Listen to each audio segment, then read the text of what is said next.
dikasih pengantar sama moderator langsung atau sama pembawa acara? Ya, nanti dari moderator, Dokter Gatot. Sedikit nanti dari moderator pastinya, sama MC.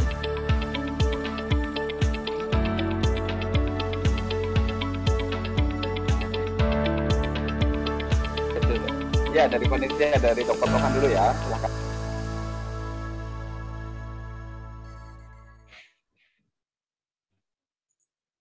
Assalamualaikum warahmatullahi wabarakatuh.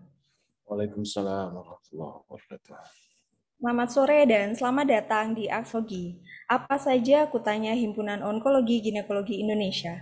Akshogi adalah webinar online series yang diselenggarakan oleh Hogi dan menjadi wadah diskusi seputar permasalahan dan kasus terkait onkologi ginekologi. Kami hadir setiap hari Rabu menemani sore Anda mulai pukul 15.30 sampai 16.30 waktu Indonesia bagian Barat. Dan berjumpa lagi dengan saya, Dr. Hoirunisa, yang akan menjadi MC pada sore hari ini. Seperti biasa, selama 1 jam ke depan, kami akan kembali menghadirkan diskusi interaktif santai, namun tetap menghadirkan narasumber-narasumber yang pakar di bidangnya. Selamat sore dan selamat mengikuti kepada para rekan sejawat dokter dan SPOG sekalian, dan seluruh peserta yang hadir akan mendapatkan sertifikat SKPID dan kehadiran peserta akan tercatat secara otomatis melalui sistem Zoom. Selama acara berlangsung, kami harapkan peserta dapat mengajukan pertanyaan baik secara langsung dengan menekan tombol raise hand terlebih dahulu atau dapat menuliskan pertanyaannya di kolom Q&A yang telah kami sediakan. Dan seperti biasa, sore hari ini sudah kita hadirkan 2 narasumber yang akan berbagi ilmu dan sharing pengalaman pada Akshogi series ke-11 ini. Izinkan saya menyapa para narasumber kita. Yang pertama yaitu Dr. Syamil Muhammad, spesialis obstetrik ginekologi konsultan, selaku konsultan onkologi ginekologi dari Fakultas Kedokteran Andalas, Sumatera Barat. Selamat sore, dokter. Selamat sore, Dr. Nisa. Dan narasumber kita yang kedua yaitu Dr. Muhammad Rizky Yasnil, spesialis obstetrik ginekologi konsultan, selaku konsultan onkologi ginekologi dari Fakultas Kedokteran Universitas Sumatera Utara. Selamat sore, dokter. Sore, Dr. Nisa. Dan jalannya diskusi Akshogi seri ke-11 ini akan dimoderatori oleh Dr. Gatot Purwoto, spesialis obstetrik ginekologi konsultan, MPH, selaku konsultan onkologi ginekologi dari Fakultas Kedokteran Universitas Indonesia Jakarta, sekaligus sebagai Dewan Penasehat Hogi. Selamat sore, dokter.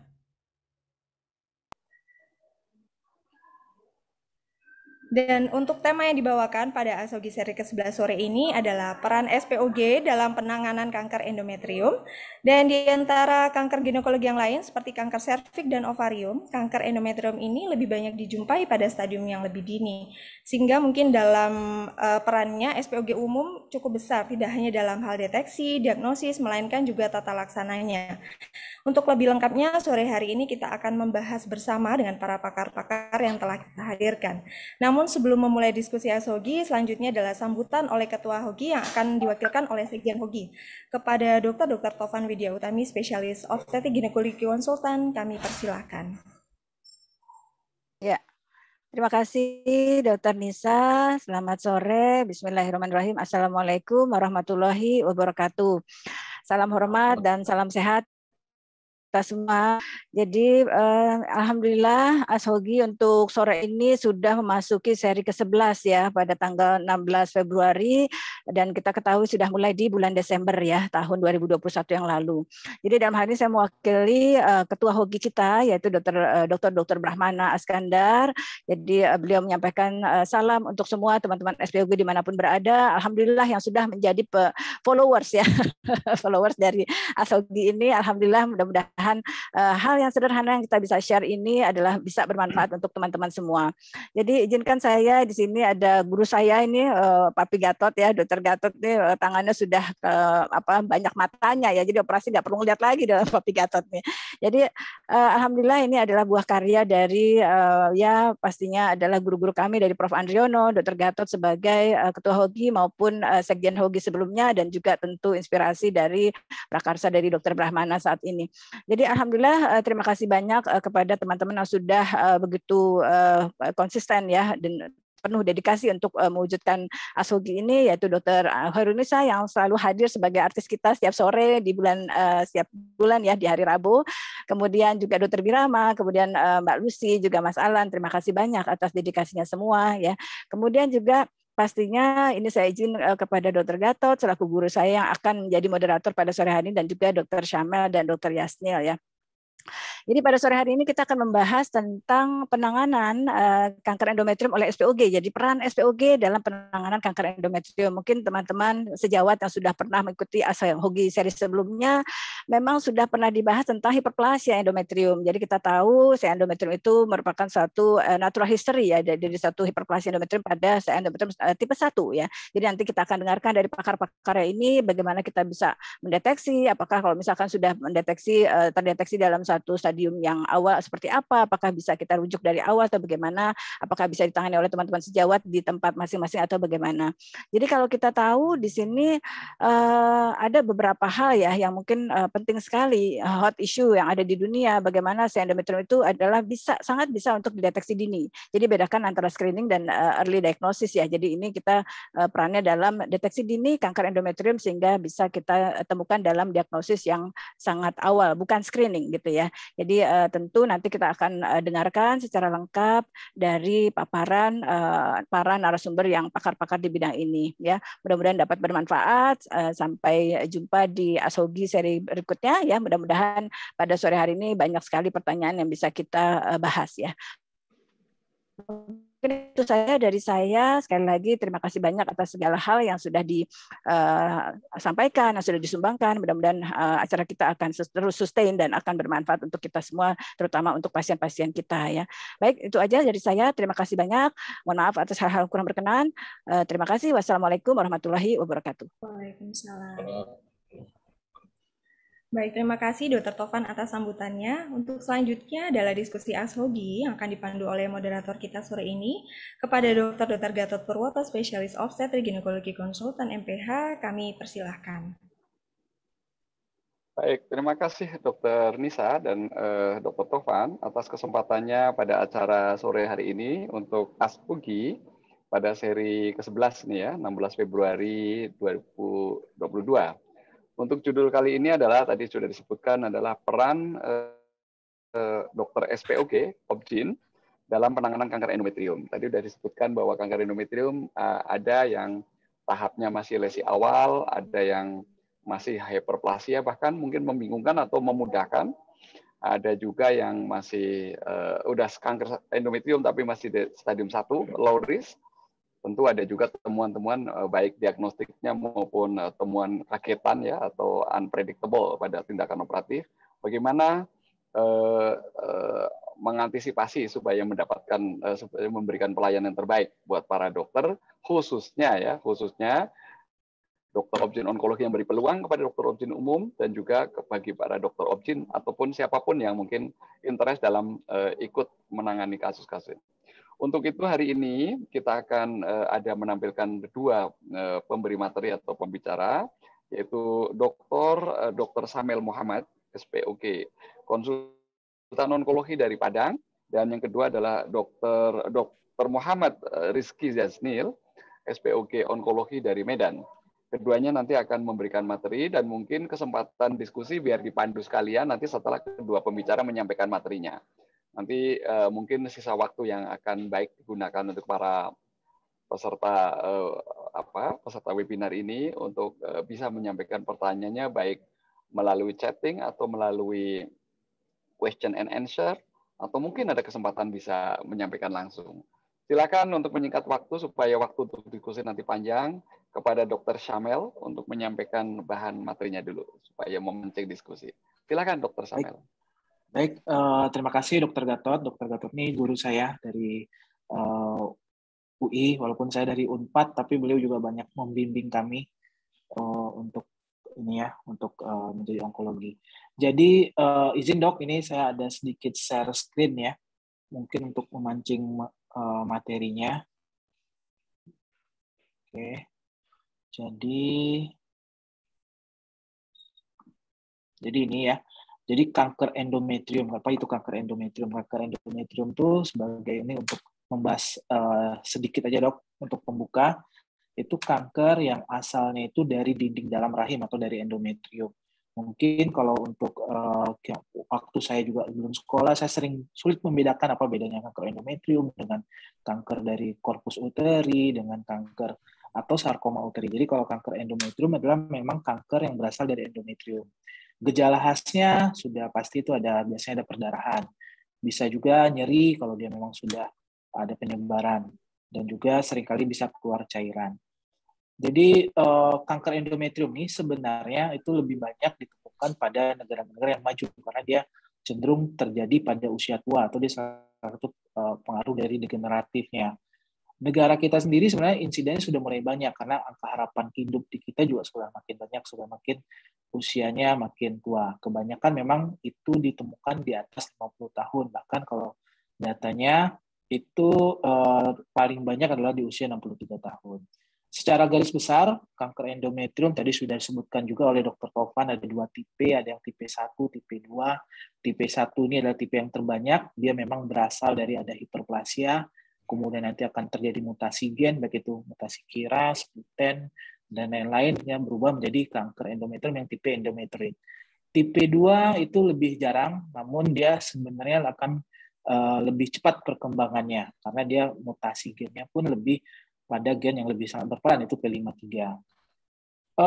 Yang paling penting diketahui mungkin untuk kanker endometrium ini, tadi Dr. Taufan sudah juga menyinggung apa bedanya antara screening dengan deteksi dini. Jadi kalau screening ini adalah pemeriksaan yang kita lakukan pada populasi yang tanpa ada faktor risiko, tanpa ada risiko tinggi, itu adalah screening. Untuk screening sendiri pada kanker endometrium memang belum ada suatu yang menjadi standar, tapi kita bisa melakukan namanya deteksi dini. Jadi kalau pada kanker endometrium kita lakukan deteksi dini pada populasi, bukan pada populasi, pada kelompok yang ada faktor risiko. Apa saja faktor risikonya? Pertama dari usia lebih dari 50 tahun, kemudian ada obesitas, ada nuliparitas, tidak punya anak, infertilitas, ada PCOS, ada memang kelainan di kolon, kemudian ada diabetes dan lain-lain, hipertensi juga itu termasuk faktor risikonya. Jadi ini sebagai mungkin pembuka saya apa saja yang mungkin terpikir oleh saya kira peran untuk spesialis obgyn dalam kanker endometrium. Pertama mungkin berperan pada screening, sebenarnya ini bukan screening tapi deteksi dini. Jadi untuk screening memang tidak ada. Jadi kebanyakan kasus endometrium cancer itu sebenarnya tidak dapat dicegah, tapi dia bisa dideteksi pada kondisi-kondisi yang awal. Kemudian juga untuk surveillance-nya perannya. Jadi fertility sparing treatment-nya dan lain-lain itu juga ada peran dari SPOG umum nanti di sana. Yang paling penting juga pada kondisi-kondisi wanita yang high risk itu memang disarankan untuk dilakukan biopsi. Biopsi bisa dengan hysteroscopy ataupun dengan secara kuretase, dilatasi dan kuretase. Jadi ini sebenarnya bisa dikerjakan oleh SPOG umum. Untuk treatment sendiri, bagaimana peran SPOG umum, memang ini mungkin terbatas pada kondisi-kondisi yang low risk. Tadi sudah disebut juga oleh Dr. Ketua. Jadi pada kanker endometrium bisa kita bagi ada yang low risk, ada yang intermediate, nanti ada yang high risk. Pada low risk itu pada stadium 1, yang endometrioid tipenya yang low grade, itu yang masih 1A, itu sebenarnya untuk tindakannya mungkin bisa dengan simple hysterectomy dengan disertai dengan BSO. Jadi ini sebenarnya kan kompetensi untuk SPOG umum. Jadi itu mungkin salah satu peran yang bisa dikerjakan oleh SPOG umum.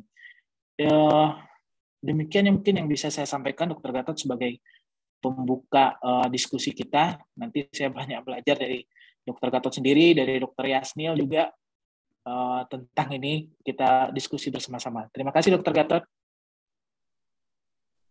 Baik, terima kasih Dr. Syamel yang telah memberikan pengantar penjelasan mengenai diagnosis, peran beberapa tindakan diagnostik maupun penanganan untuk kanker endometrium. Kita lanjutkan pada pembicara kedua, Dr. Yasnil, untuk menyampaikan paparannya, mungkin nanti sebelum memasuki waktu diskusi. Silakan Dr. Yasnil. Terima kasih Dr. Gatot. Jadi saya tidak punya slide seperti Dr. Syamel. Dr. Syamel sudah menyampaikan sebagian besar dari peran SPOG dalam kanker endometrium. Karena dapat tugas mengenai ini, jadi saya juga lihat apa sih kompetensi SPOG secara regulasi ya. Kita lihat di KKI, Peraturan KKI nomor 86 tahun 2020. Di situ dibuat memang kanker endometrium itu kompetensi diagnosisnya level dan membuat rujukan ini secara regulasi ya. Otomatis regulasi ini akan berkaitan erat dengan legalitas, kemudian nanti kalau ada tuntutan hukum dan lain-lain ya. Jadi di sini memang di KKI nomor 86 tahun 2020 tentang kompetensi spesialis obstetrik ginekologi kanker endometrium di kompetensi 3. Kemudian saya lihat tindakan. Kalau tindakan memang benar histerektomi per abdominam itu 4, dilatasi dan kuretasi itu 4.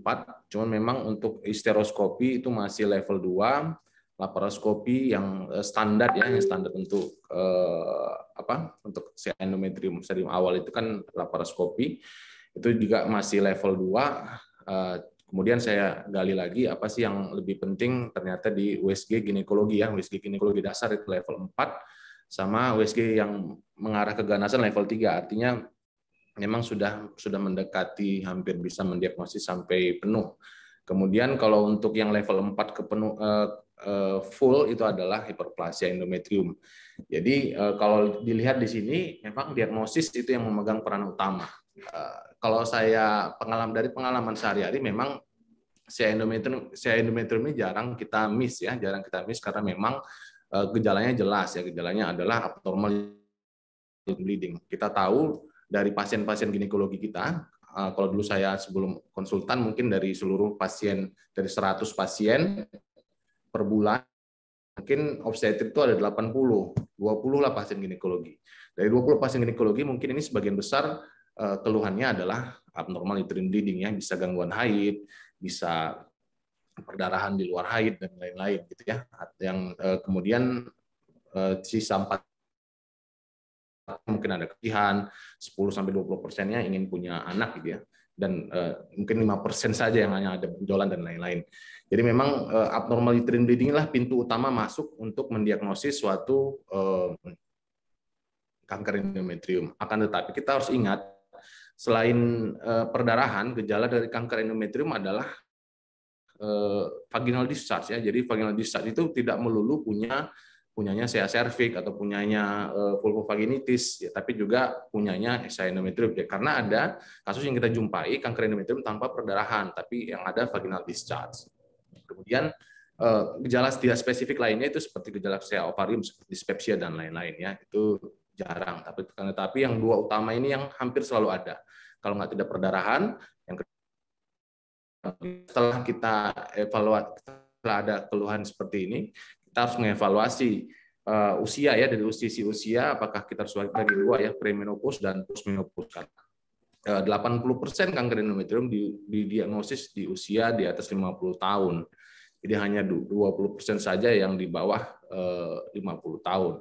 Oleh karena itu kita lebih awas pada perdarahan postmenopause. Akan tetapi perdarahan dari seluruh perdarahan postmenopause itu hanya sekitar 15% yang benar-benar SIA endometrium. Jadi jangan mikir ada 60 tahun datang dengan perdarahan, kita langsung menduga bahwa mayoritas adalah endometrium. Padahal bukan ya, mayoritas perdarahan postmenopause itu karena atropik endometrium, baru kemudian karena polip, karena mioma, adenomiosis, hanya sekitar 15% karena kanker endometrium. Akan tetapi 15% ini besar dan harus kita diagnosis dengan cepat ya, pre-diagnosis itu penting. Jadi bagaimana diagnosisnya? Kalau dari sisi SPOG yang paling kita punya adalah selain anamnesis, pemeriksaan fisik, pemeriksaan dalam itu memegang peranan penting karena kita sering lupa pemeriksaan dalam. Walaupun pada SIA endometrium stadium awal, pemeriksaan dalam itu tidak banyak gejala khasnya ya, tidak banyak gejala khas. Dan yang kedua, pemeriksaan tambahan yang sering kita punya senjata kita sehari-hari adalah ultrasound. Walaupun ultrasound pada SIA endometrium ini yang paling recommended, paling sensitivity paling tinggi adalah transvaginal ultrasound. Jadi itu juga harus dikuasai oleh seorang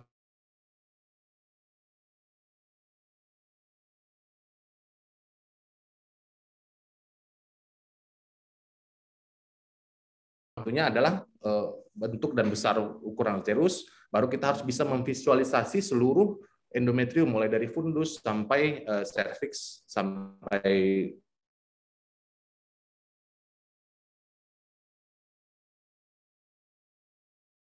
balnya itu dari dinding anterior ke dinding posterior ya, dengan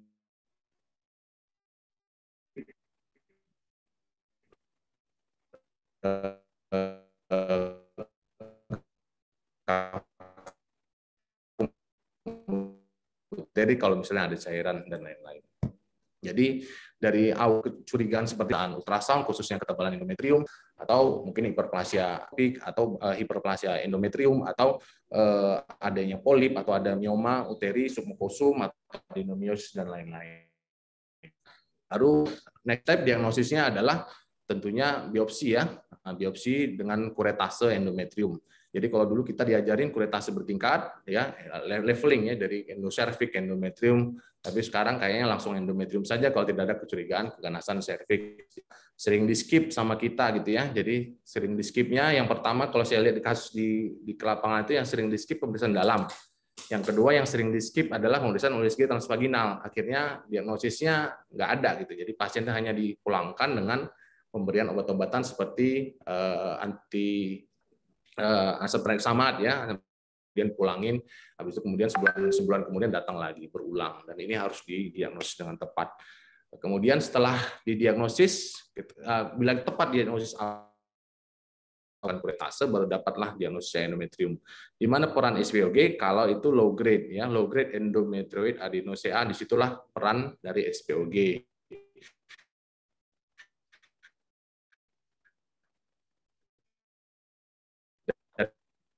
Alangkah baiknya kalau memang ada teman yang kemudian hasil pemeriksaan USG transvaginalnya atau tidak, atau memang harus di-refer ke seorang ginekologis onkologis.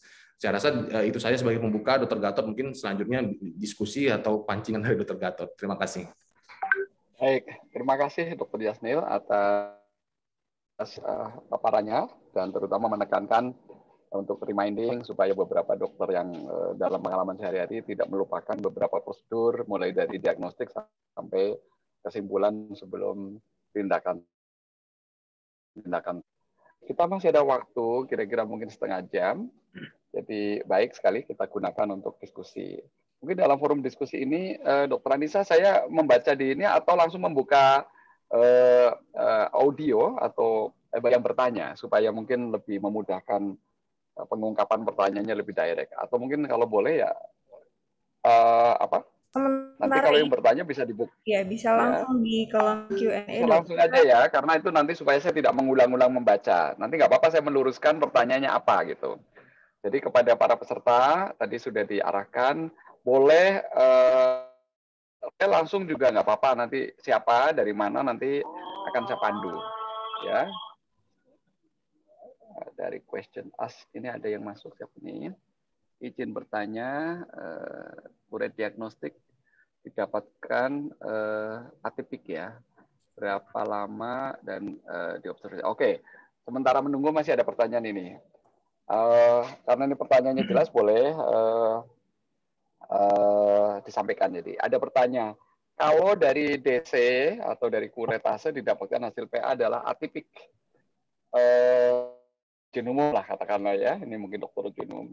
Bagaimana tindakannya atau berapa lama kalau diobservasi, mungkin toleransi observasi berapa lama? Silakan mungkin Dr. Syamel juga boleh silakan memberikan pandangan. Mungkin nanti Dr. Yasnil juga bisa memberikan pendapat lain ataupun pengalamannya. Silakan Dr. Syamel, pertanyaan itu dulu sambil menunggu yang lain. Baik, terima kasih Dr. Gatot. Jadi ini memang kejadian yang paling banyak sehari-hari ini, Dok. Habis dikuret ketemu hiperplasia dengan bagian atipik, biasanya itu paling sering.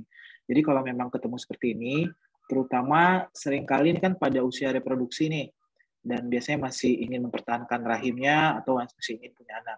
Jadi kalau berdasarkan guideline pada kondisi-kondisi atipik ini bisa kita berikan MPA, medroxypropionyl asetat, itu dengan dosis sekitar 400 sampai 600 mg sehari selama 6 bulan. Kemudian setelah 6 bulan itu harus didiagnostik ulang. Diagnostik ulangnya yang anjurannya memang dilatasi dan kuretase. untuk SPG umum. Nanti bila ada fasilitas apabila oleh onkologi mungkin bisa dengan histeroskopi ya. Itu bisa dengan DC, dilatasi dan kuretase. Jadi kalau guideline-nya memang itu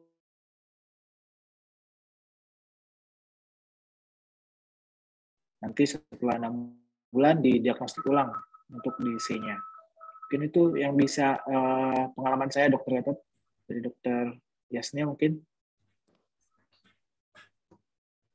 Ya, terima kasih. Baik.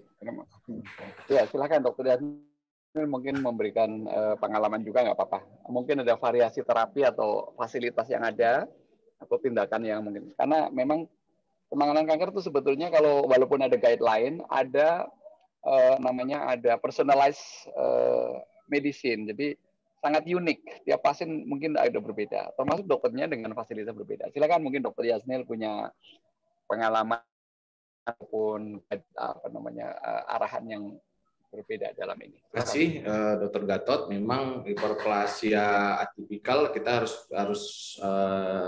harus bedakan apakah pasien ini masih ada fertility wish atau tidak ada fertility wish ya.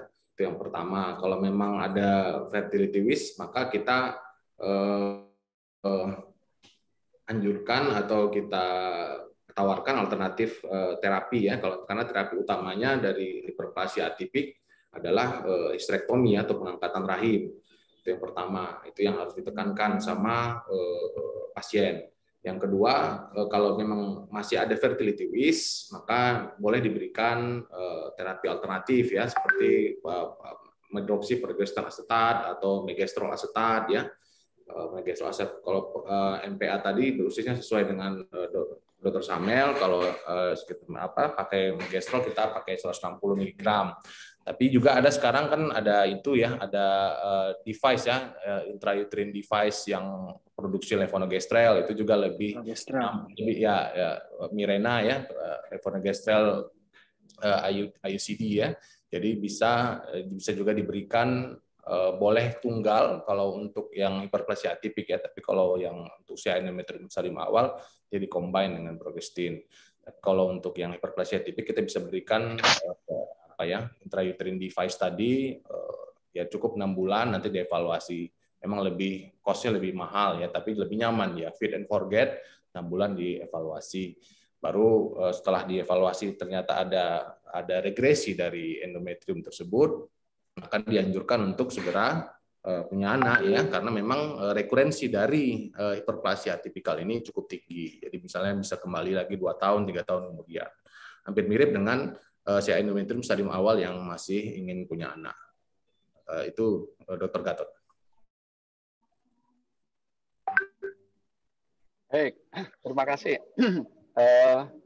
Ada pertanyaan berikut, tapi mungkin masih agak berkaitan juga dengan jawaban tadi, tapi mungkin disambung sebelum kita mungkin memberikan arahan lain. Yang pertama adalah dari Dr. Andika Ahmad ya, mengenai peran histeroskopi ya, walaupun mungkin tadi sudah disinggung, tapi kayaknya dia ingin bertanya peran histeroskopi mana nih sebentar tadi sangat ya benar. Dalam diagnostik ya kanker endometrium.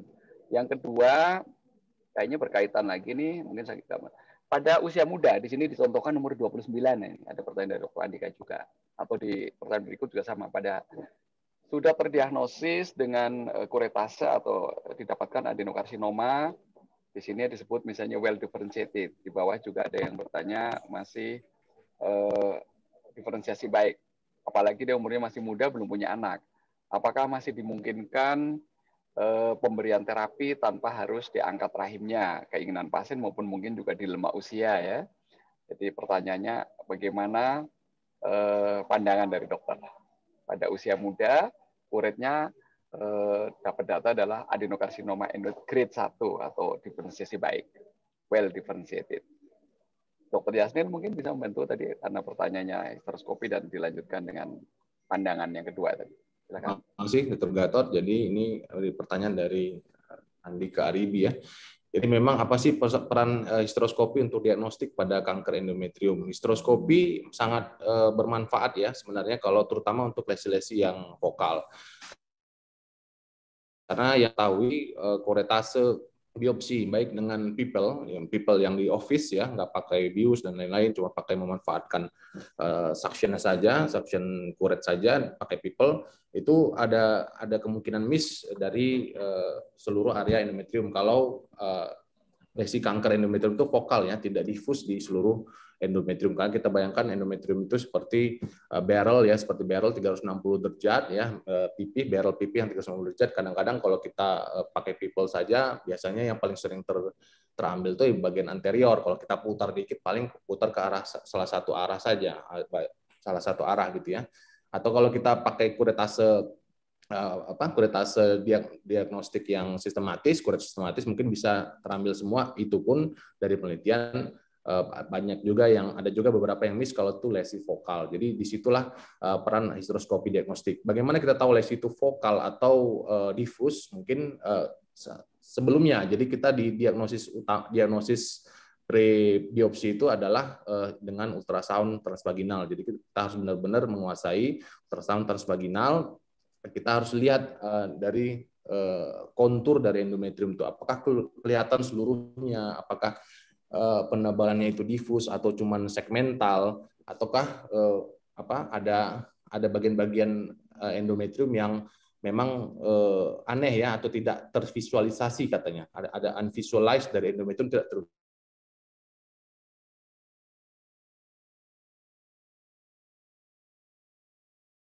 lagi kita lakukan histeroskopi diagnostik kalau kita tidak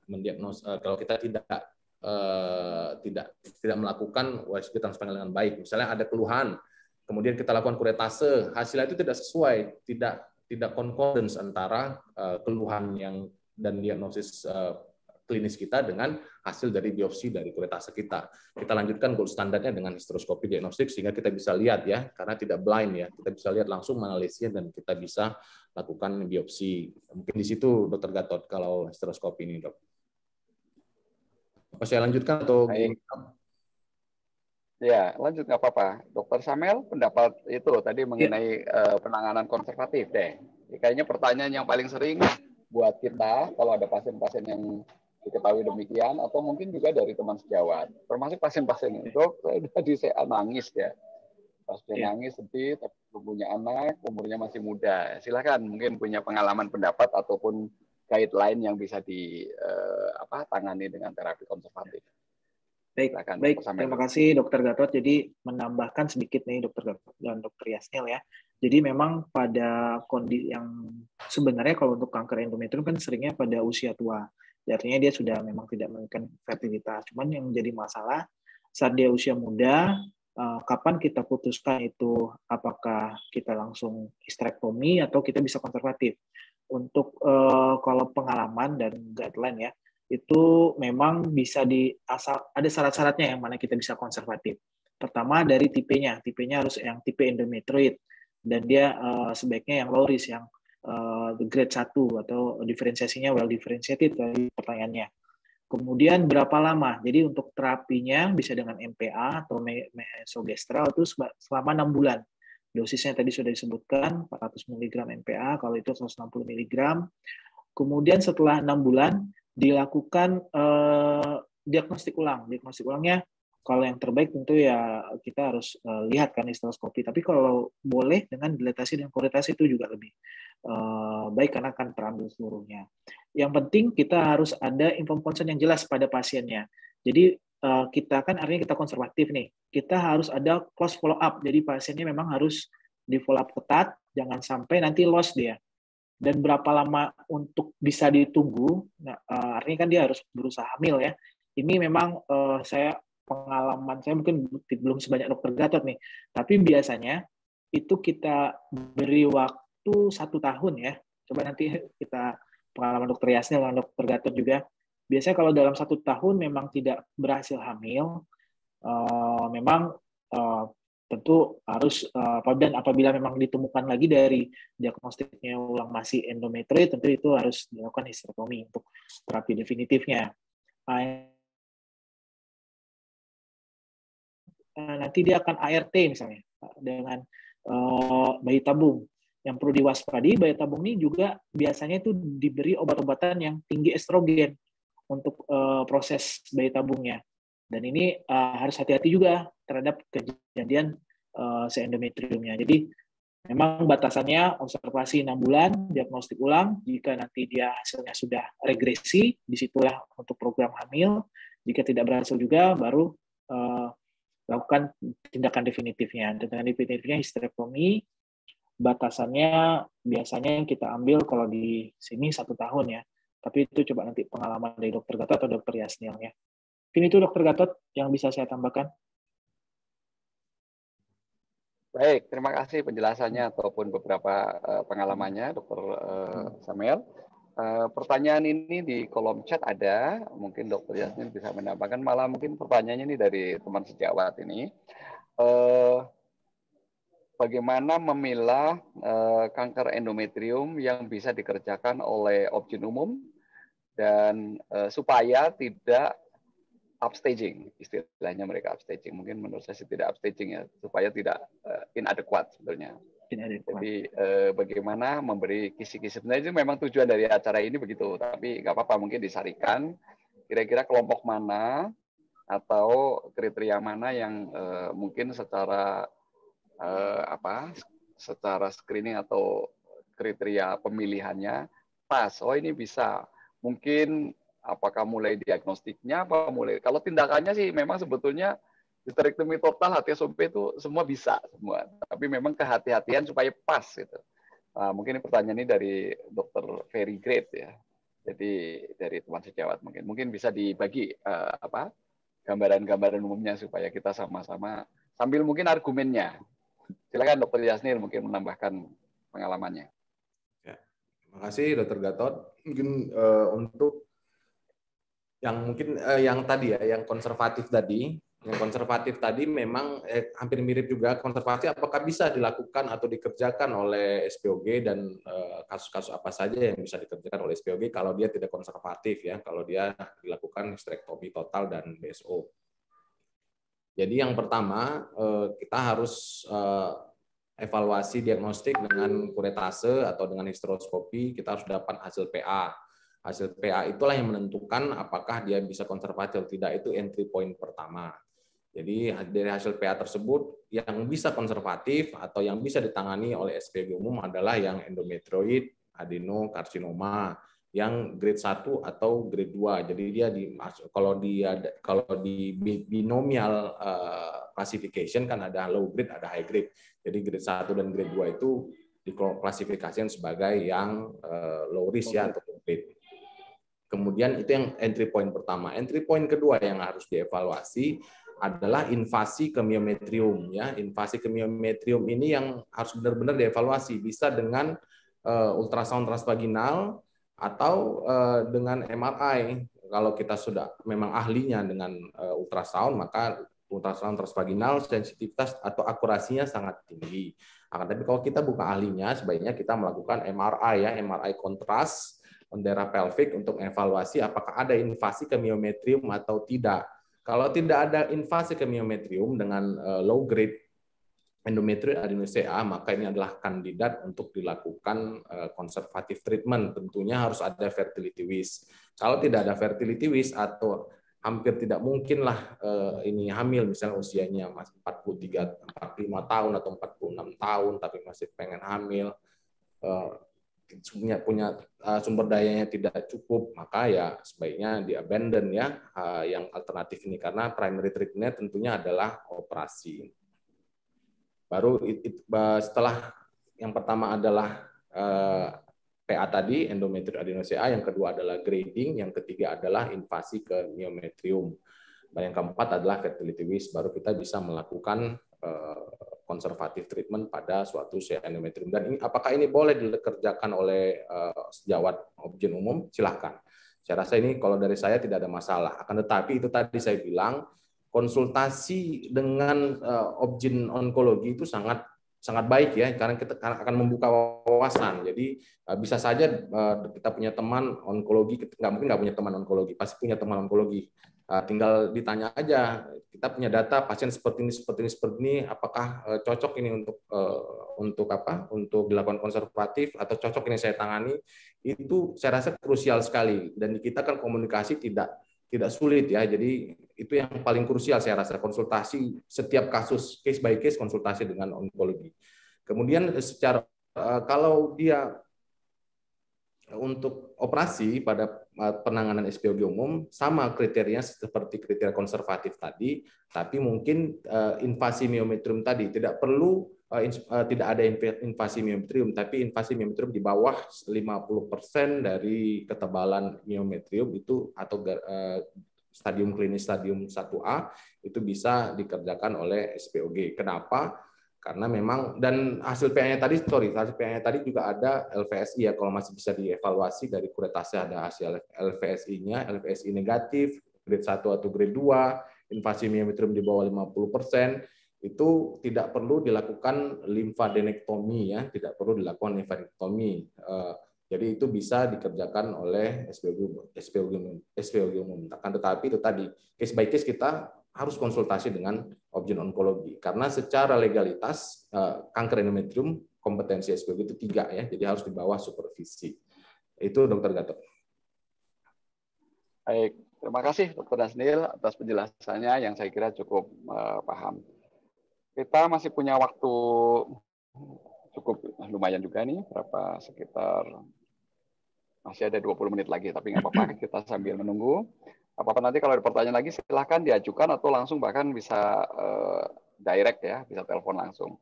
Mungkin ini ada pertanyaan, tapi ini apakah perlu absensi? Ini saya jawab dulu nih. Nggak perlu absen ini, dari panitia sudah di handle. Yang masuk itu otomatis akan diberikan sertifikat ya, karena sudah termonitor oleh sekretariat. Kemudian oke, sambil menunggu yang lain, nanti kalau ada saya disela ya, tapi coba kita mendiskusikan bareng-bareng. Jadi tadi coba waktu pertama, saya agak teringat juga tadi Dr. Yasnil bahwa memang walaupun konservatif, perlu kehati-hatian juga, tetapi memang ada. Dan sebagian besar pada usia muda memang konservatif. Jadi tidak semua kriteria sudah disebutkan. Pertama adalah termasuk tipe maupun diferensiasinya atau termasuk golongan low risk, intermediate atau high risk. Dan mungkin juga pemeriksaan yang tadi dibilang Dr. Yasnil juga harus sangat terbiasa ya, supaya jangan lengah itu. Coba memperhatikan pemeriksaan dalam serviks yang teliti ya, selain untuk menghindarkan kesalahan dari kanker serviks juga apakah kanker endometrium ini sudah invasi ke serviks. Karena kalau sudah sampai serviks berarti kan stadium 2 ya, walaupun memang ada kriteria histopatologinya, tapi makroskopi kalau udah nongol keluar itu sudah berasumsi bahwa itu stadium 2 ya. Tapi tentu nanti dikuret dengan data dari endocervical kuretase sudah masuk belum ke stroma. Tapi secara umum kalau stadium 2 itu sudah high risk ya, sudah termasuk yang harus tindakannya oleh onkologi. Baik itu mungkin kelenjar getah beningnya, limfadenektomi pelvik para aorta, juga ada beberapa pilihan. Memang masih banyak tindakan umumnya sekarang walaupun stadium 2 sebetulnya juga histerektomi total juga, HTSOP juga. Coba jangan sampai potongan margin dari vaginanya atau dari forniknya itu jangan sampai tertinggal residu di situ. Jadi pemeriksaan dalam, evaluasi USG perlu memperhatikan. Mentang-mentang boleh HTSOP jangan sampai ujungnya masih kena. Sangat mudah residif di situ ya. Nah, jadi itu ada beberapa. Tapi secara umum guideline sekarang stadium berapapun HTSOP ya. HTSOP cuman kalau mulai intermediate ke atas atau high intermediate ke atas itu ditambah limfadenektomi pelvik dan para aorta. Kalau toh melakukan tindakan histerektomi low risk pun ya sepemikiran saya ini dari pengalaman baiknya insisinya mediana. Karena kalau insisi mediana kebetulan di dalam ketemu ada yang lain bisa naik ke atas. Jangan dibuat Van Steel seperti klasiknya obstetri. Ya, karena namanya sepandai-pandainya, seteliti-telitinya imaging kadang-kadang meleset. Tahu-tahu kelenjar besar misalnya gitu. Tahu-tahu udah lengket, ternyata nodulnya sudah nyampe tuba atau sudah nyampe rektum misalnya gitu. Jadi agar lebih baik. Jadi beberapa pemeriksaan itu harus lebih dari pemeriksaan, dari identitas pasien tadi, tergantung juga umurnya tadi Dokter Amel bilang, tergantung kalau pada usia muda 99% mintanya konservatif saya kira. Apapun dia low risk mau high risk itu mesti mintanya ke sana. Jadi saya kira kita harus ikuti juga dulu naluri mereka. Kecuali, waduh, sudah nyampe serviks, perdarahan banyak, HB-nya bolak-balik turun jadi 5, misalnya. Kebetulan misalnya uterusnya juga besar setinju, bahkan imagingnya sudah menggambarkan kelenjar getah bening, udah ada ikhlaskan itu. Untuk punya anak juga susah. Jadi apa sih pembujukan ataupun motivasi ataupun pemberitahuan, sebaiknya juga melihat tadi apa sih yang sebetulnya secara tidak langsung staging atau stadium prediktif sebelum operatif. Preoperatif, prediktif stage. Karena akhir dari stadium tetap nanti surgical. Karena sekarang udah banyak dibantu, USG-nya bagus-bagus. Dokternya juga bukan hanya konsul ke radiologi, dokter obgyn sudah pinter USG. Kemudian juga bisa melihat ASI test. Bahkan beberapa pemeriksaan penunjang lain tinggal minta apakah CT scan dengan kontras, MRI. Bahkan bagi orang mampu, kadang-kadang PET scan sudah bisa dikerjain gitu. Jadi saya kira itu makin konservatif, makin banyak imaging sebetulnya kalau dipikir. Karena justru jangan sampai udah dipotong baru ribut. Nah, itu sebenarnya boleh-boleh aja, tetapi umumnya menjadi apa ya PR belakangan itu. Jadi seperti kayak dia merasa guilty feeling dokternya. Udah dipotong kemarin katanya nggak menduga-duga, ternyata KGP positif gitu. Jadi seolah-olah kita ada kayak kedaulat nggak enak. Periksa dulu kalau niat konservatif. Tapi kalau memang ternyata lari ke atas, nah tadi dokter very great nanya, ya itu tadi kalau sudah mulai intermediate high atau bahkan intermediate memang benar tadi dokternya. Mungkin baik juga konsultasikan ke dokter onko yang terdekat atau yang kenal. Saya punya pasien gini-gini, jangan-jangan pemeriksaannya lupa nggak dikerjain. Oke, kerjain dulu deh gitu. Oh ternyata ini sangat low risk atau intermediate low. Pasiennya juga jauh, ada di ujung Halmahera misalnya. Kamu udah pinter histektomi, ATSOB, oke lah. Susah, kita ngomong gampang, tapi ngirim pasien dari Kalimantan ke sini juga nggak gampang. Ya, ngirim, apalagi musim pandemi, ngirim susah, pemeriksaannya ngantri. Saya nggak tahu nih dokter Medan, dokter Yasmin di Medan antrinya berapa bulan atau berapa orang. Jakarta aja 3 bulan, 40. Kalau ngikuti OK-nya sekarang trennya 3 bulan. Kayaknya aku dengar-dengar di daerah lebih panjang lagi. Di Padang berapa, atau mungkin di daerah malah lebih cepat ya. Ya tapi intinya kita harus empati ya, tidak semua pasien tiba-tiba terbang langsung dipotong, kecuali swasta itu.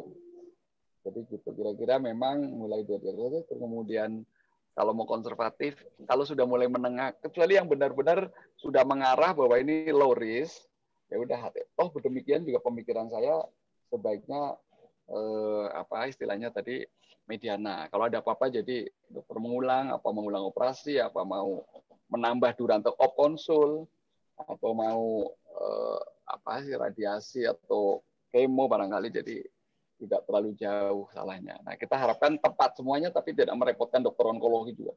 Yang kedua onkologi juga kalau di konsul ada, saya pernah mendengar ada saya konsul, tapi sama onkonya direbut gitu. Jangan ada image direbut itu seolah-olah nggak dibalikin tuh, padahal aku kepengen HTSOB. Iya benar ya udah. Onkologi jangan terlalu posesif juga kayak pacaran aja nih, kalau milik gue pokoknya salah kesenggol kamu bisa, kecuali dia udah nggak mau. Ya alhamdulillah sini deh cuma HTSOB aja udah nggak mau sih gitu. Tapi sebenarnya bisa. Ada loh itu image begitu. Saya nggak tahu nih para dokter obgyn yang lain bisa perasaan gitu. Coba Anda juga latihan, bukan latihan overconfident, latihan berani, tapi yang pas gitu loh. Jadi gitu. Jadi saya kira beberapa hal itu. Tadi saya yang perhatikan ya apa namanya umur. Tapi biasanya walaupun udah high risk juga G3. Tadi mudah-mudahan saya kadang-kadang mudah-mudahan stadium 1 Bu secara image. Oke deh Ibu. Tadi udah diterangkan Dokter Samel mengenai terapi. Boleh. Bahkan sebetulnya pilihannya banyak.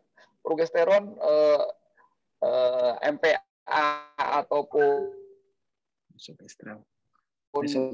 apa Provera atau ataupun ya apa namanya Mirena, itu sebetulnya juga semuanya praktis baik kok itu. Jadi memang tapi makin gede dosisnya, makin tinggi apa klasifikasi progesteronnya itu makin enak kok itu, nggak berarti segampang kita ngasih resep.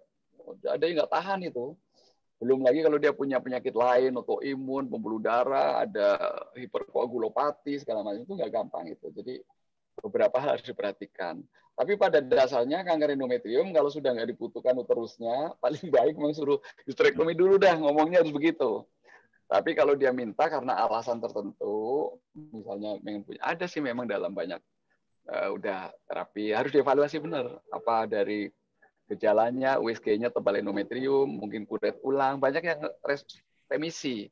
Ya soal berapa persen yang hamil, memang ada juga yang kombinasi konsul ke infertilitas, silahkan dipicu. Kalau diobati terus juga nggak hamil-hamil, wong dikasih progesteron. Jadi ada masa-masa disuburkan istilahnya. Ya paling banter nanti kalau persisten atau malah makin berat, progresif, kita ganti obat lebih progresif lagi. Ya udah Bu, gimana? Emang anak kan nggak cuma anak dari sendiri, anak angkat juga anak. Jadi bisa saja diberikan. Tapi tetap diberikan konservatif sangat hak itu pada usia muda. Terutama yang usia-usia 40 ke bawah lah. Ya, kalau udah 40 ke atas, kadang-kadang infertilitas saja udah kurang ini. Oke, baik. Saya masih mendengarkan lagi yang lain. Barangkali ada yang bertanya. Saya buka lagi siapa ini. Saya boleh bertanya nggak, Dokter Gatot? Nah, boleh, siapa aja boleh, sambil nggak cuma yang junior yang sudah meramaikan, biar mancing yang lain juga nanya rame kok. Ya. Enggak, ini saya mewakili teman-teman SPOG. Ya betul, mewakili saya juga ya. Ya, ini kan serusan ya, Dokter Gatot kan serius tapi santai ya, santai tapi serius. Ya, ya, jadi terima kasih banyak Dokter Gatot, Dokter Syamel, Dokter Yasna. Jadi memang ini kembali lagi topik ini kan luar biasa ya sebenarnya ya. Di mana sih sebenarnya peran SPOG dalam penanganan kanker endometrium gitu ya. Jadi memang tadi disampaikan luar biasa. Ini mudah-mudahan bisa memberikan inspirasi pada teman-teman di SPOG semua. Tapi saya cuma punya ini sedikit sharing pengalaman ya Dokter Gatot. Jadi memang ini agak prihatin juga. Ada pasien Nona 38 tahun ya. Jadi memang kebetulan ini di Padang nih Dokter Syamel. Iya, 38 tahun. Jadi AUB.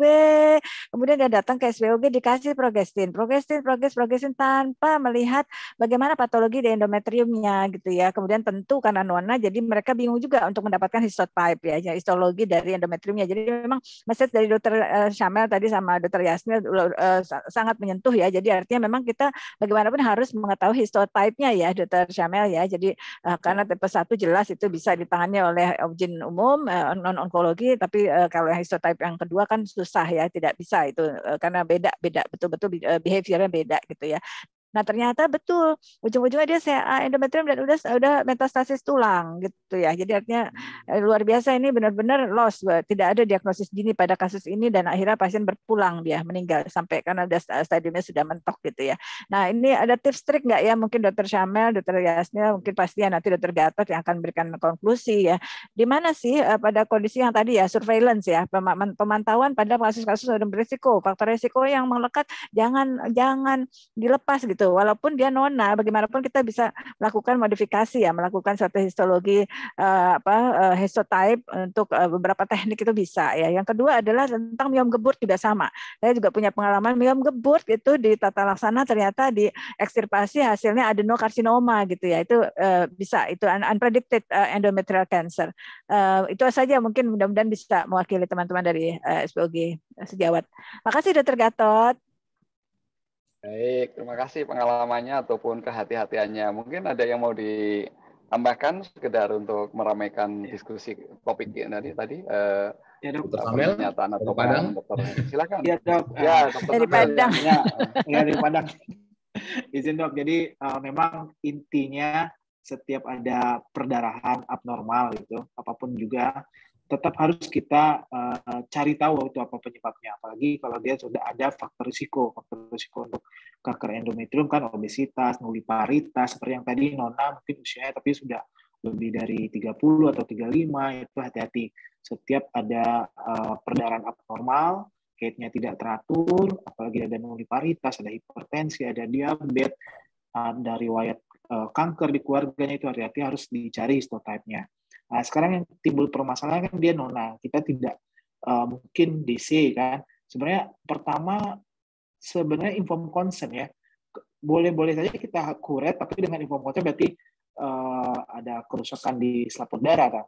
Di luar itu alternatifnya sebenarnya dengan histeroskopi, apalagi histeroskopi yang sekarang kan rata-rata milinya kecil, kurang dari 3 mm, 1,5 mm, atau kuret pipel, histeroskopi yang pakai tanpa spekulum itu kan sebenarnya bisa masuk ke serviks tanpa kita masukin spekulum, dan saya rasa itu bisa tidak melukai selaput darahnya. Tapi kalaupun itu tidak ada, tetap sebenarnya histotype-nya bisa kita kerjakan dengan DC dengan informed consent yang jelas. Jangan sampai loss of control kayak pasien yang tadi kan, artinya dia sampai udah meta tulang, artinya itu udah jauh sekali perjalanannya, yang selalu terlewat dan dianggap itu gangguan hormon yang sering terjadi memang di sehari-hari ya, gangguan hormon, kasih progesteron, kasih norelut, kemudian nanti tidak ada pemeriksaan histotype-nya. Yang penting informed consent yang jelas, close up follow up pada pasien-pasien berisiko, jangan dibiarkan. Terus untuk yang sering juga kejadian, itu seringkali kondisi-kondisi jinak yang tadi miom gebut kan, ini jinak nih.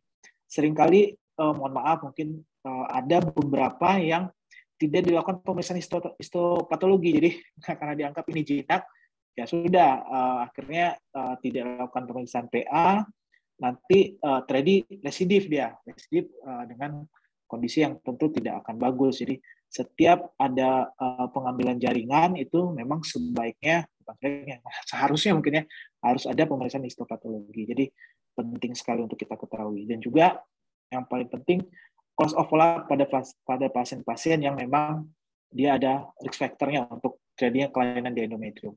Itu mungkin Dr. Gatot yang bisa saya tambahkan.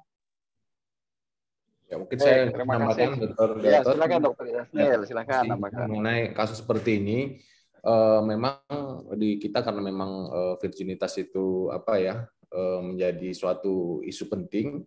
Kadang-kadang kasus-kasus seperti ini pernah saya jumpai usia 42 tahun, akhirnya dilakukan histerektomi, dan akhirnya ketemu endometrium itu pasca histerektomi ya, saking nggak maunya dilakukan kuretase.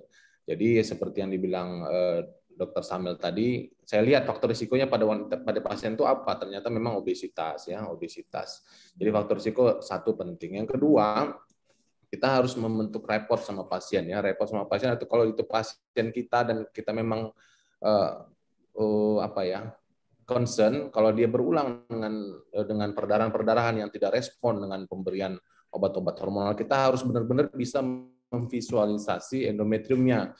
Kalau memang tidak bisa dengan melakukan transvaginal, mungkin bisa dengan transrektal ultrasound. Yang penting kita bisa memvisualisasi endometriumnya. Kalau tidak mau juga transrektal ultrasound, mungkin bisa dilakukan MRI kalau tersedia fasilitas. Artinya kita betul-betul harus lihat bentuk atau morfologi dari endometriumnya. Begitu ada yang aneh-aneh, mungkin ya kita inform consent jelas sama pasiennya. Ya virginitas itu hanya masalah virginitas gitu, bukan masalah himen ya, bukan masalah selaput darah robek atau tidak gitu. Jadi ya itu mungkin poin utamanya, bahwa kalau memang pasien kita berulang dan tidak respon dengan hormonal, betul-betul kita harus cari tahu kenapa dia perdarahan berulang, itu harus bisa kita evaluasi morfologi endometriumnya. Yang ketiga masalah pengalaman dengan mioma gebut ya. Jadi saya juga punya pengalaman yang sama dengan Dr. Taufan. Kebetulan pasiennya ini usia batas lah 38-39 tahun dengan AUB multiple myoma uteri. Dengan PD-nya saya nggak melakukan evaluasi endometrium. Jadi kita lakukan saja myomektomi gitu. Myomektomi sampai ke myomektomi yang submukosum. Alhamdulillah hasilnya myoma uteri saja, tidak ada yang lain-lain. Ya sudah selesai. Tapi setahun kemudian pasien datang dengan perdarahan berulang dan ada protruded mass, jadi massa menonjol seperti mioma gebut. Kita biopsi hasilnya ternyata adenosarkoma. Jadi ada komponen sarkoma di situ ada. Dan itu menjadi pelajaran berharga bagi saya. Apa saya salah pada saat itu tidak melakukan biopsi, atau saya terlalu percaya dengan hasil histopatologi. Dan memang pasiennya kan tidak kontrol lagi ya setelah, karena hasilnya jinak. Jadi mungkin keinginan kita untuk mengejar diagnosis utama atau diagnosis pasti pada pasien itu sangat penting, dan repot sama pasien juga sangat penting. Tapi kalau prakteknya sangat sibuk dan 100 pasien dari 50 pasien 45 pasien obstetri memang agak berat juga melakukan perusahaan ginekologi yang sangat teliti. Terima kasih Dr. Tovan, Dr. Gatot. Terima kasih Dr. Yasnil atas pengalamannya dan juga antisipasinya tadi. Menarik sekali itu tadi kasus yang disampaikan Dr. Tovan ya. Saya kira saya sendiri mempunyai tendensi demikian. Kalau pasien masih nona muda, tentu harapannya dianya orang tuanya nggak rela itu kalau langsung tiba-tiba pemikiran histerektomi. Jadi diagnostik sangat penting. Kalau saya pertama masih bertanya, apakah sudah pernah dikuret atau sudah histeroskopi, artinya sudah dimanipulasi paraspekulum atau apa. Kalau dia mengatakan sudah, buat saya enak, karena dia berarti sudah inform consent bahwa pemeriksaan vaginal bisa diterima. Kalau toh belum, saya akan cenderung memotivasi, bukan mengintimidasi ya. Jadi bahwa ibu untuk diagnostik sangat penting. Daripada himen utuh penyakit tumbuh, lebih baik himen diperiksa oleh dokter, tetapi penyakit ketahuan. Percaya deh kalau diperiksa dokter, apalagi dokter onkologi, tetap gadis.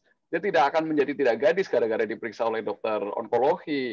Ini spekulum, besi, tapi dimasukin periksa dalam ke jari pun tetap gadis. Beda kalau udah kawin, itu namanya udah nggak gadis gitu loh.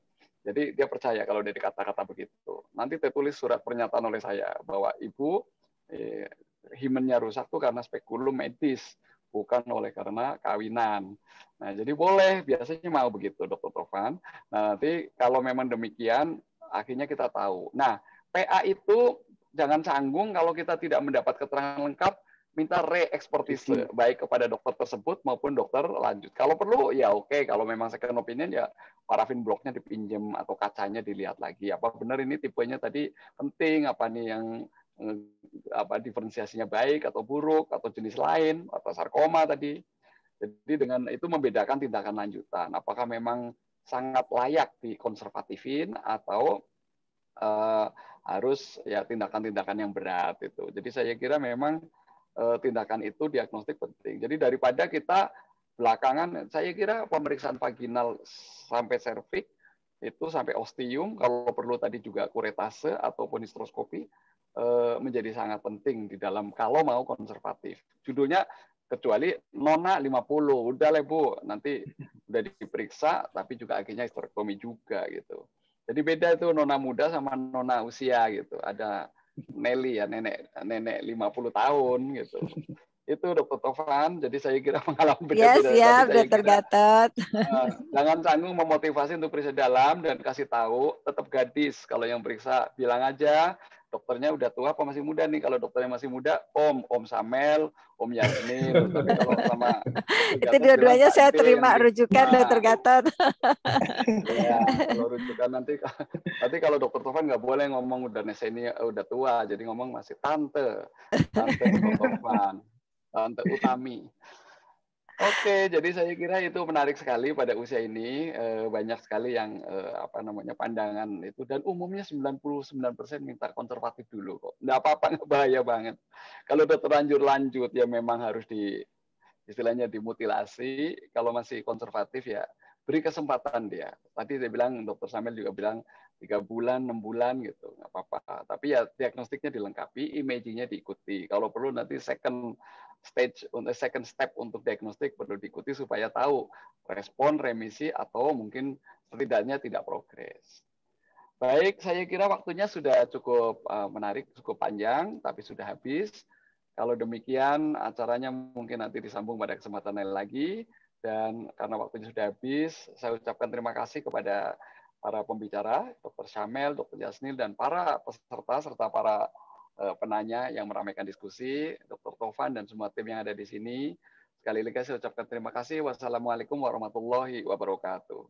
Waalaikumsalam warahmatullahi wabarakatuh. Papi. Silakan Dr. Nisa. Terima kasih Dr. Gatot, sama Dr. Yasnil, Dr. Nisa, Dr. Tovan juga. Ya, matur nuwun. Ya.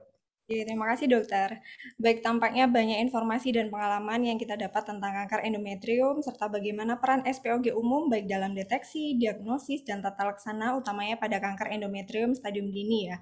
Kasus-kasus mana saja yang masih mungkin dilakukan konservatif terlebih dahulu, dan tentunya dengan follow up yang ketat, dan mana yang dapat dilakukan tindakan histerektomi oleh SPOG umum, dan mana kasus yang sebaiknya dirujuk ke onkologi. Dan terima kasih ucapkan juga kepada para narasumber kita, Dr. Syamel, Dr. Yasmil, kemudian Dr. Gatot, Dr. Tovan. Tidak terasa sudah 1 jam kita berdiskusi bersama, tibalah kita pada akhir acara. Semoga materi Ashogi sore ini membawa banyak manfaat dan pencerahan bagi kita semua. Tentunya jangan lupa untuk kembali mengikuti Ashogi series ke-12 dengan tema peran SPOG dalam penanganan kanker ovarium pada hari Rabu tanggal 23 Februari 2022 pukul 15.30 waktu Indonesia bagian Barat. Terima kasih atas perhatian dan atensi kepada semua peserta Ashogi. Mohon maaf bila terdapat hal yang kurang berkenan selama acara. Sampai jumpa di Ashogi series ke-12. Kami undur diri. Wassalamualaikum warahmatullahi wabarakatuh. Waalaikumsalam warahmatullahi wabarakatuh. Waalaikumsalam warahmatullahi wabarakatuh. Papi dekat tapi jauh ya Papi. Kalau Dr. Syamel udah Yasin emang jauh. Emang jauh. Jangan duduknya sebelahan. Iya kayak. Enggak. Ini ya, Dr. Tovan, ya, Waalaikumsalam, ya. Dr. Yasmil sehat. Ya, makasih Dr. Nisa. Terima kasih Dr. Tovan, Dr. Nisa. Saya izin ya. Ayo, Dr. Syamel sehat. Terima kasih. Ya, alhamdulillah.